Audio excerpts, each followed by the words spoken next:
का वो कर दीजिए।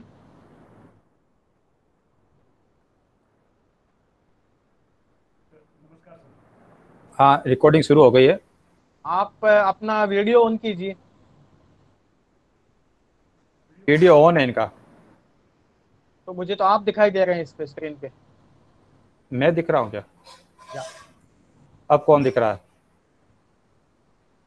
कोई बात नहीं, मुझे तो आप ही दिख रहे हैं, बाकी लोगों को सही दिख रहा है तो कोई बात नहीं, मैं वो शुरू कर दूँ। हाँ हाँ, आपका मूवमेंट नहीं। अभी अभी नजर नहीं आया सर मेरा वीडियो इसमें। कोई बात नहीं, सबको आ रहा है ना बाकी? हाँ, आ रहा। तो मैं भी नजर आ रहा हूँ आपको? हाँ हाँ। हाँ आ रहे ओके। हैं, नजर आ रहे हैं। हाँ, पर महावीर जी नजर आ रहे हैं, गोपाल जी नहीं आ रहे। कृष्ण गोपाल जी नजर नहीं आ रहे, यही तो मैं पूछ रहा हूँ। नेटवर्क भी प्रॉपर है सर मेरा तो, और वीडियो भी ऑन है सर। नहीं आ रहा है मेरे पास, अभी शुरू होगा तो हो जाएगा सर, शुरू कीजिए आप। ओके। ऑफ करता हूँ। आप मुझे सुन पा रहे हैं? जी मैं सुन पा रहा हूँ सर, नमस्कार सर। नमस्कार जी। अच्छा, आपके बायोडाटा में जैसे लिखा है कि आप एक नर्स की ड्यूटी कर रहे हैं अभी। जी सर, मैं एक नर्स के रूप में कर रहा हूँ सर। ओके। कोरोना काल में क्या अनुभव रहे आपके, बताइए। सर कोरोना काल में मैंने एक सबसे बड़ी बात टीम भावना के रूप में एक महामारी से किस तरह से लोगों को बचाने का प्रयास किया जा सकता है, ये सबसे पहले मैंने मेरे पूरे सर्विस काल में पहली बार सीखा सर। सर आवाज बिल्कुल ही नहीं आ रही है, बाकी लोगों को आ रही है? आ रही है, कम आ रही है। बहुत ही नहीं आ कम आ रही, रही है। कम आ रही है सर, कम आ बहुत रही ही है। कम आ रही है। बहुत ही कम में आ रही है, और मुझे भी सर वीडियो नहीं दिखाई दे रहा है। कृष्ण चलिए, गोपाल जी मुझे का भी नहीं वीडियो नहीं दिखाई दिखाई दे दे रहा। रहा है।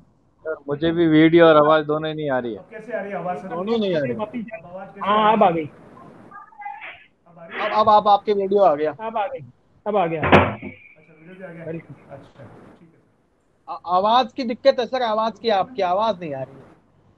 आप निकाल अभी दीजिए, आवाज़ एयरफोन नहीं आ रही निकाल सर? दीजिए ना।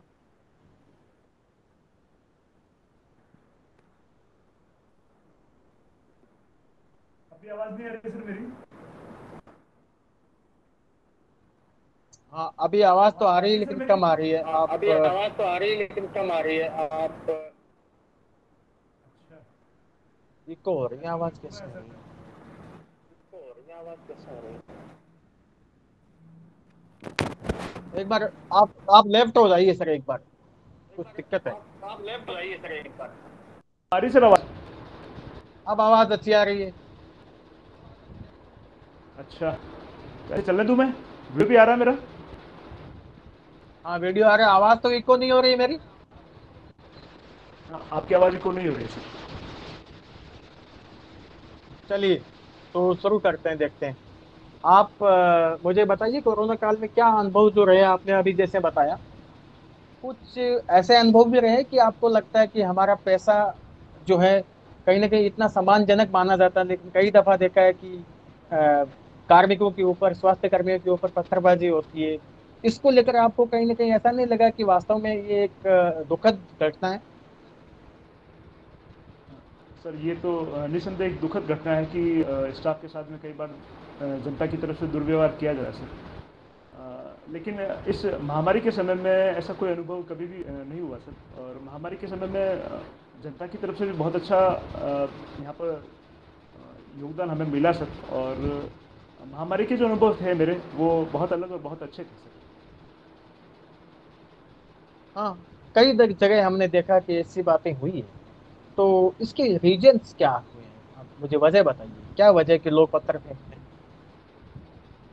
सर सर अक्सर स्टाफ और जनता के बीच में इस प्रकार से जो द्वंद्व होता है, उसका कारण जनता की स्टाफ से बहुत ज़्यादा अपेक्षाएं होती है सर। और कई बार जो मानव संसाधन की कमी की वजह से भी हम जनता की जो आशाएं हैं उनको पूरा नहीं कर पाते सर। ये कुछ बड़ी वजह रह जाती है सर। और कई बार मरीज इतना गंभीर स्थिति में आता है कि हम चाह कर भी उसमें उसकी स्थिति में बहुत ज़्यादा सकारात्मक परिवर्तन कर नहीं पाते हैं सर। मुझे लगता है कुछ ये कारण है जिनकी वजह से ऐसे द्वंद्व देखे जाते हैं सर। लोगों को एजुकेट करने के लिए एक कॉलर ट्यून सुनाई देती है मोबाइल पर, उसके बोल आप जी सर। बोलेंगे, हमें समझाएंगे कि हमें क्या क्या करना है, उससे कॉलर ट्यून हमें सुनाइए आप। अब हम आपकी वो सुनना चाहते हैं। समझाइए इसको बहु भाषा में। सर एक शब्दशः तो मुझे याद नहीं, हाँ मैं भावार्थ जरूर बता पाऊंगा सर। कुछ प्रयास कीजिए, शब्दों का ही उपयोग कीजिए, उन्हीं का। अच्छा। महामारी के इस दौर में महामारी से बचने के लिए जो सामान्य सोशल डिस्टेंसिंग, मास्क पहनना और आपस में दूरी बना के रखना, ये महत्वपूर्ण साधन है। इनका उपयोग करके हम महामारी के से बचाव अपना और दूसरों का भी कर सकते हैं। ओके, चलिए। राजस्थान सरकार ने कुछ औषधीय फसलों के उत्पादन को बढ़ावा देने की बात की थी, कुछ पौधों के, उनका नाम बताइए कौन कौन से हैं? जी सर। सर गिलोय, अश्वगंधा, कालमेघ, ये कुछ फसलें अभी मुझे याद आ रही है सर। अच्छा, तो अभी हम देखते हैं गिलोय का उपयोग काफी बढ़ा है, अश्वगंधा का भी लोग उपयोग करते हैं। अश्वगंधा का राजस्थान से क्या संबंध है विशेष? सर अश्वगंधा राजस्थान में और विशेषकर नागौर में इसका उत्पादन बहुत अच्छा होता है सर। अच्छा उत्पादन होता है। ओके, चलिए आप मुझे ये बताइए कि आप जैसे नर्सिंग के पेशे से वापस प्रशासनिक सेवाओं में आना चाहते हैं, आपका एक लंबा अनुभव रहा है नर्सिंग के पेशे से, तो आपको नहीं लगता कि इतने लंबे समय में इधर सेवा करने के बाद आप फिर प्रशासनिक सेवाओं में आना चाहते हैं? इसके मुझे ऑनेस्ट रीजन बताइए क्या है? सर इसके पीछे सबसे ज़रूरी है, मुझे एक प्रेरणा जो मेरी सेवा काल के दौरान मुझे एक लोक सेवक से मिली सर, वो इसमें सबसे बड़ा कारण है। एक लोक सेवक के प्रयासों से 2011 में एक जो योजना शुरू की गई थी सर, मुख्यमंत्री निःशुल्क दवा योजना, इस योजना के प्रभाव समाज में जब मैंने देखे तो मुझे लगा कि हाँ, एक लोक सेवक के पास इतनी क्षमता होती है कि वो जनता में एक सकारात्मक परिवर्तन ला सकता है सर, जनता के दुख दर्द को बहुत अच्छी तरह से एड्रेस कर सकता है सर। 2011 की ये योजना है सर। उस समय तक मैं ग्रेजुएट नहीं था। उसके बाद में मैंने ग्रेजुएशन करने का निर्णय लिया। 2012 में मैंने ग्रेजुएशन में एडमिशन लिया और फिर मैंने इस तरह से ग्रेजुएशन करने के बाद में आरएस के लिए अपियर हुआ सर। अच्छा, ओके। आप सरकारी सेवाओं में एक एज ए प्रशासक अपनी भूमिका निभाना चाहते हैं, लेकिन सेवाओं की जो भर्ती प्रक्रिया बड़ी लंबी चलती है और एक लंबे कवायद के बाद ही भर्तियां कंप्लीट हो पाती हैं, तो एक अभी समिति गठित की है कुमावत साहब की उसमें अध्यक्षता में, क्या सजेशन देना चाहेंगे आप? हमें बताइए, हम उन तक पहुंचाएंगे आपकी बात। तो सजेशन बताइए आप। सर पहला सजेशन तो मैं ये देना चाहूँगा कि नोटिफिकेशन में बहुत गहन अध्ययन करके नोटिफिकेशन निकाला जाए, जिससे किसी भी बाद में होने वाले कानूनी किसी भी अड़चन को पहले ही ठीक किया जा सके सर। दूसरा ये कि कैलेंडर को फॉलो किया जाए तो प्रदेश के सभी विद्यार्थियों के लिए हित में रहेगा सर। तो इसका मतलब ये है कि कैलेंडर फॉलो नहीं किया जाता है, कुछ वजह रही होगी ना सर, अभी तक तो यार कुछ। जी सर, सरकार और आरपीएससी प्रयास तो करती है कि कैलेंडर को फॉलो करे सर, लेकिन कई ऐसी कानूनी अड़चनें ऐसी आ जाती है या कई बार कुछ ऐसे एग्जाम्स और इनकी बाधाओं की वजह से कर नहीं पाती है सर। तो प्रतिबद्धता अगर हो तो शायद हो सकता है कि धीरे धीरे कर पाए। प्रतिबद्धता की आवश्यकता है सर, प्रतिबद्धता और ये कह रहे समेकित हैं प्रयासों प्रतिबद्धता की आवश्यकता है सर। ओके, चलिए। तो सर, अभी प्रतिबद्धता आप और समेकित प्रयासों की आवश्यकता जरूर है सर। ओके, पॉलिटिक्स में कौन पसंद है आपको, राजनीति?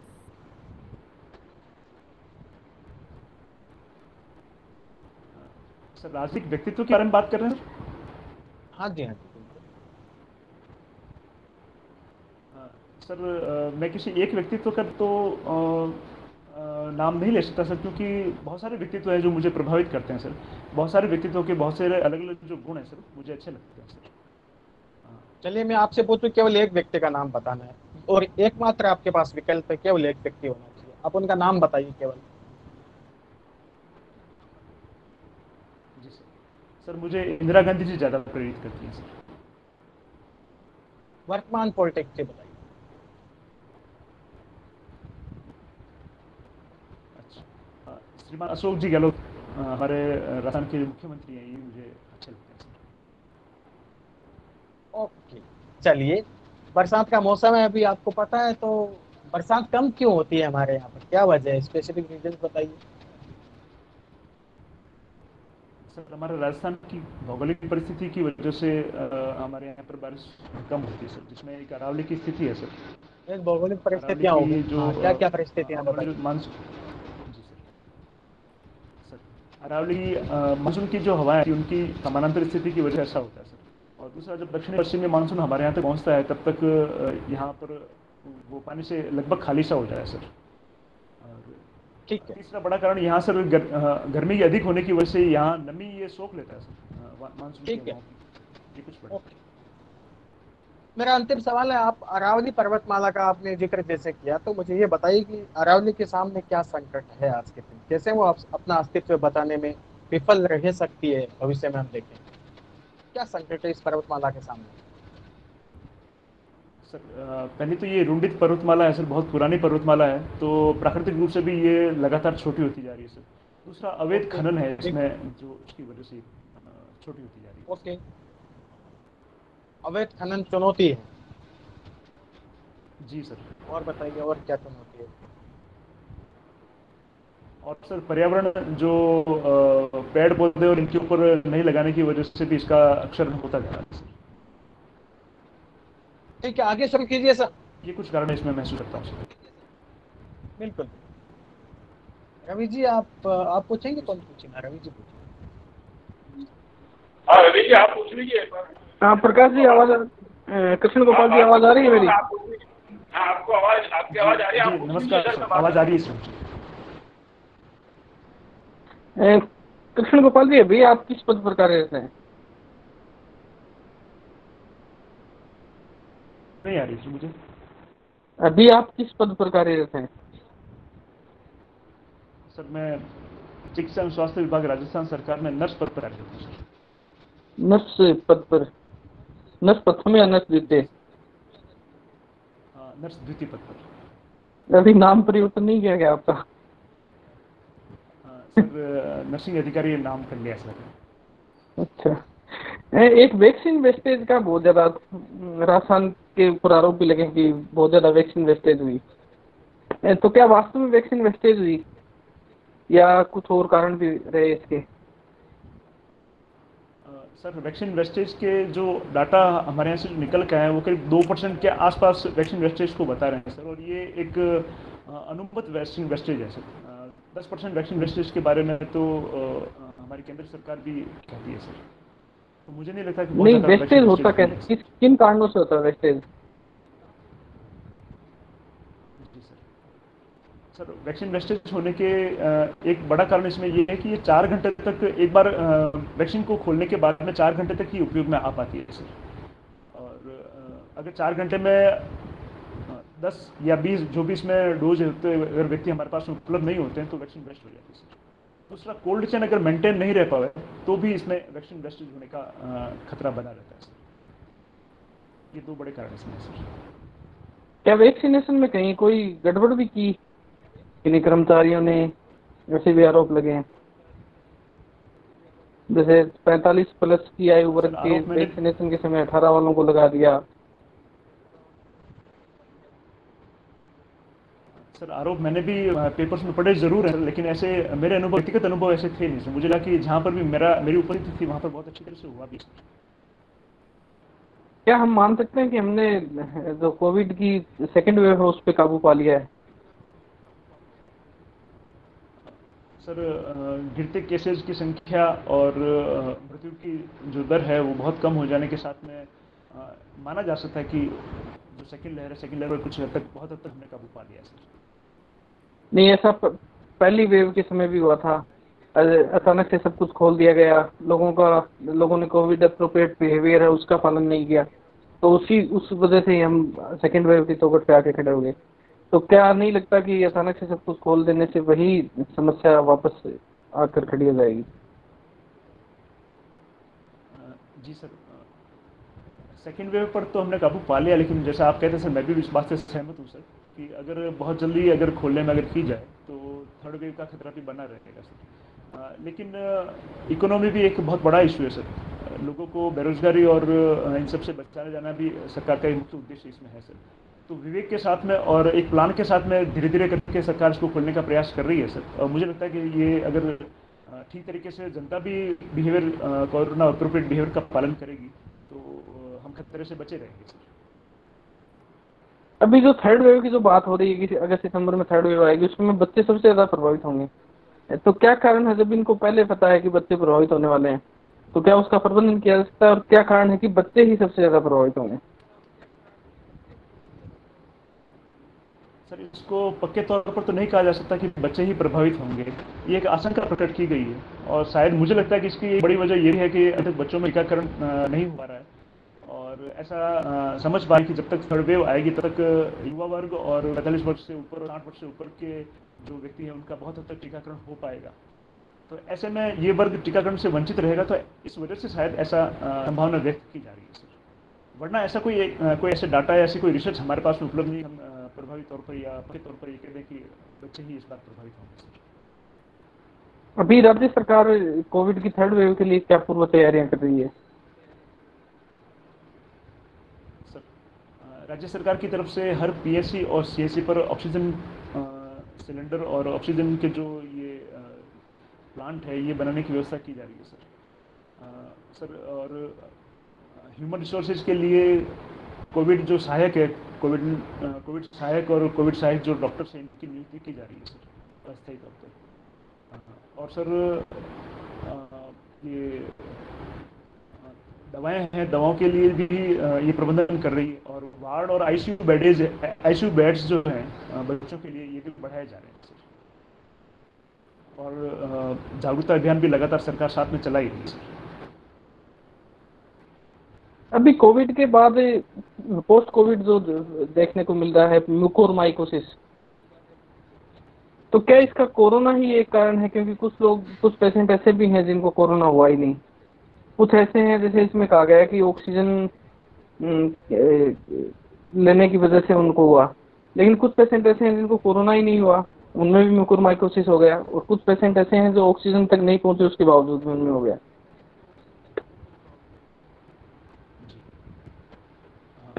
जी सर, म्यूकोरमाइकोसिस तो हमारे चारों ओर हवा में और सीलन में और बाकी सब जगह मिलने वाला एक फंगस है सर। तो ये अपॉर्चुनिटिक इन्फेक्शन देता है सर। और उसकी बड़ी वजह हमारी इम्यूनिटी है। इम्यूनिटी कमज़ोर हो जाने की वजह से ऐसा होता है सर। तो जिसमें इम्यूनिटी कमज़ोर है या जो डायबिटिक या एड्स के जैसे ऐसे मरीज हैं तो उनमें म्यूकोरमाइकोसिस की समस्या हमेशा संभावना हमेशा बनी रहती है सर। और कोरोना के केसेज में स्टेरॉइड्स के ज़्यादा उपयोग और बाकी अन्य दवाओं के साथ में इम्यूनिटी में बहुत ज़्यादा कमी आई और कोरोना के साथ में भी ऐसे केसेस देखे गए sir.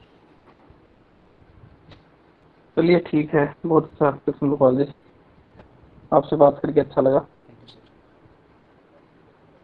Thank you sir. Prakash ji. हाँ कृष्ण गोपाल जी, हेलो जी नमस्कार सर। हाँ अच्छा कृष्ण गोपाल जी, आप ये बताइए अभी जो वैक्सीन चल रहे हैं तो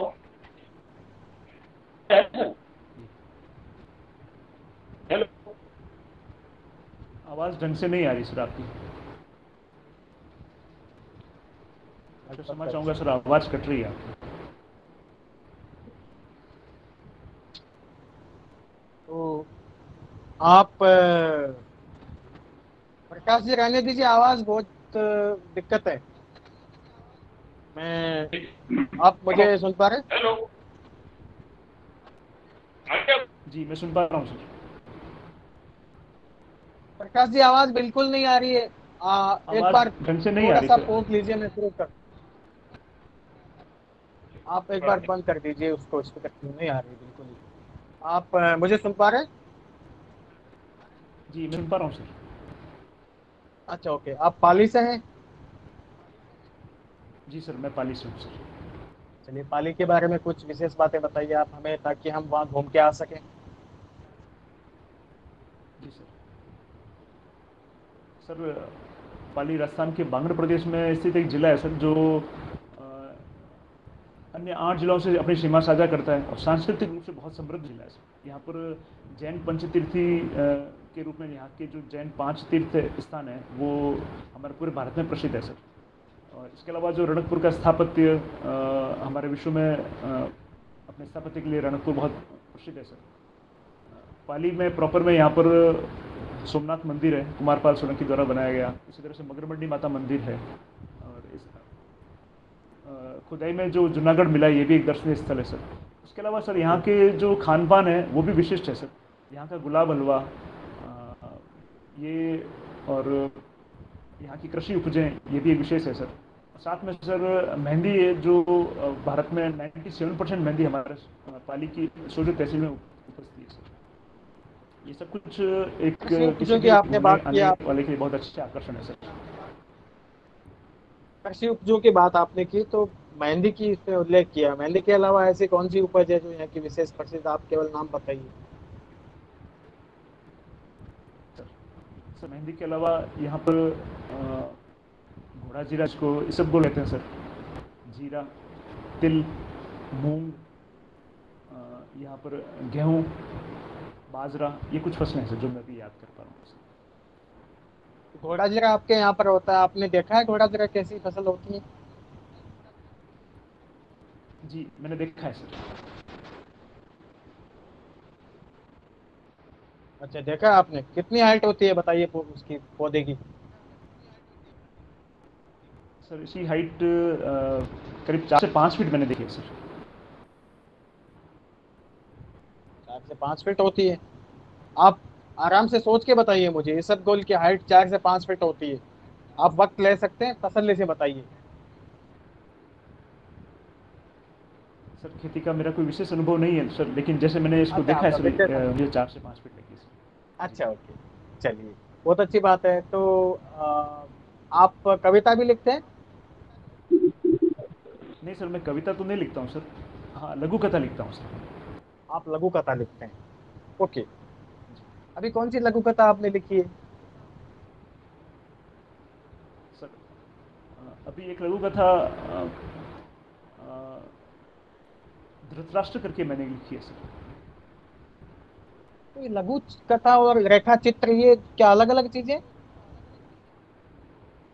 सर रेखा चित्र और लघु कथा दोनों बहुत ही अलग चीज़ें हैं सर। जहाँ लघु कथा एक साहित्य की एक विधा है, रेखा चित्र शायद चित्रकला से संबंधित हो सकता है सर। रेखा चित्र के बारे में मैं ज़्यादा अवेयर नहीं हूँ। सॉरी, यात्रा वृत्तांत जो होता है वो क्या होता है, मुझे बताइए।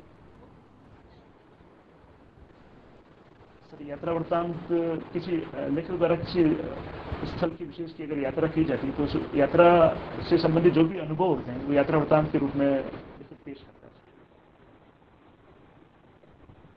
ओके, आप लघु कथाओं पर आपने कोई फिल्म बनी हुई सुनी है कहीं? सॉरी सर, मैं सुन नहीं पाया, अगर आप वापस दोहरा सकें तो सर। किसी लघु कथा पर कोई फिल्म बनी है?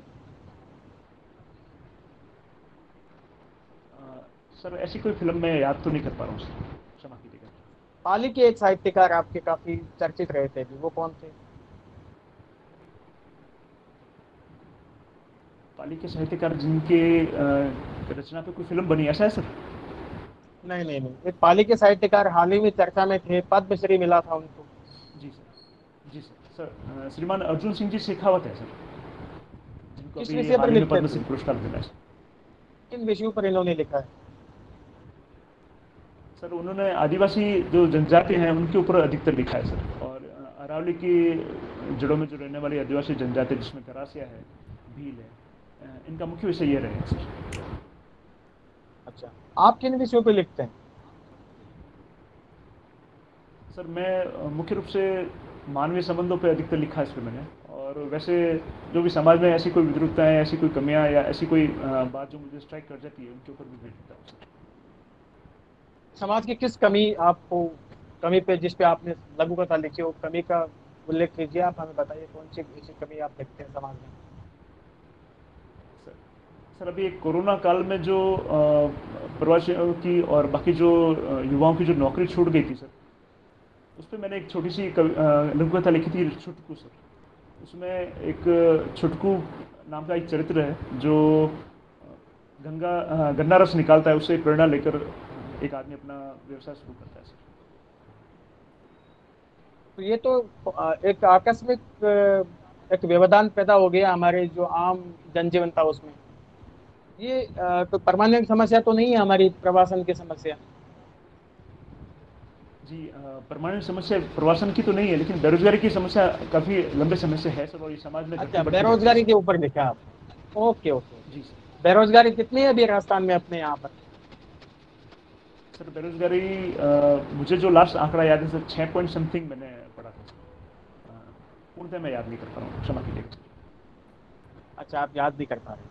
चलिए, आप मुझे ये बताइए कि बेरोजगारों के लिए एक भत्ता तय किया है सरकार ने, वो कौन सा भत्ता है? सर योजना का नाम तो मैं ठीक से याद नहीं कर पा रहा हूँ सर। हाँ, आप अगर बताएं तो मैं इसमें क्या दिया जा रहा है? अक्षत योजना है। अक्षत कितना पैसा दिया जाता है अक्षत योजना में? अच्छा सर, जी जी सर, धन्यवाद। बताइए। सॉरी सर, अक्षत योजना 3,000 रुपये तो हर बेरोजगार को दिए जाते हैं सर, और महिलाओं को, विधवाओं को और दिव्यांगों को 3,500 रुपये प्रति माह दिए जाते हैं। ये 2 वर्ष तक दिए जाएंगे, ऐसा कुछ इसमें प्रावधान है सर। 2 वर्ष तक दिए जाएंगे? जी सर। ओके, आप लघु कथा लिखते हैं, अच्छी बात है। मुझे ये बताइए कि कथाओं में भी रस होते हैं क्या? सॉरी सर, मैं ठीक से प्रश्न सुन नहीं पाया सर। जब हम किसी का साहित्य को पढ़ते हैं तो रसास्वादन करते हैं, हम किसी रस की अनुभूति होती है हमें। तो क्या कथाओं में भी ऐसे जैसे कविताओं में होता है वैसे होता है? जी सर, मैं ज़्यादा साहित्य से बहुत ज़्यादा परिचित तो नहीं हूँ सर। हाँ, लेकिन रस अनुभव इसमें भी होता ही है सर। कौन कौन से रस होते हैं मुझे बताइए आप। सर वीर रस, सौंदर्य रस, श्रृंगार रस। सॉरी सर, मैं भी इतना ही रिकॉल कर पा रहा हूँ सर। अच्छा, चलिए, आप मुझे वीर रस की जैसे आपने बात की, तो वीर रस से परिपूर्ण कोई किसी साहित्यकार की किसी रचना का नाम बताइए, या फिर कोई कविता है उसके अंश मुझे बताइए आप। सर अंश तो मैं रिकॉल नहीं कर पाऊंगा सर, लेकिन पाथल और पीथल जो कविता है वो एक इस पे है सर। और मैं बचपन में एक सॉरी सर, मुझे इसके बारे में पूर्ण ज्ञान नहीं है। आपको नहीं पता है? चलिए, मुझे आप ये बताइए कि हम आपका आकलन, आपका एक लंबा अनुभव रहा है आपका नर्सिंग की सर्विस से, और कोरोना काल में आपका बहुत अच्छा ये योगदान भी रहा है। हम उम्मीद करते हैं कि आपका चयन हो, और हम चाहते हैं, हम केवल अपनी संतुष्टि के लिए आपसे पूछना चाहते हैं कि आपको हम कितने मार्क्स दें। आप अपने आप को कैसे आकलित करते हैं आप? सर मेरी तरफ से मैंने बहुत अच्छा करने का प्रयास किया है सर। नंबर का आकलन तो आप ही करेंगे सर, लेकिन मैं आपको पूर्ण विश्वास दिलाता हूँ कि अगर मेरा चयन होता है तो मैं अपने पोस्ट के साथ में पूरा न्याय करूँगा सर। फिर भी मैं कहूँगा कि आप अपने आप को मार्किंग है वो आप खुद के लिए कीजिए। कितना मार्क्स देना चाहेंगे आज की परफॉर्मेंस के आधार पर, बताइए।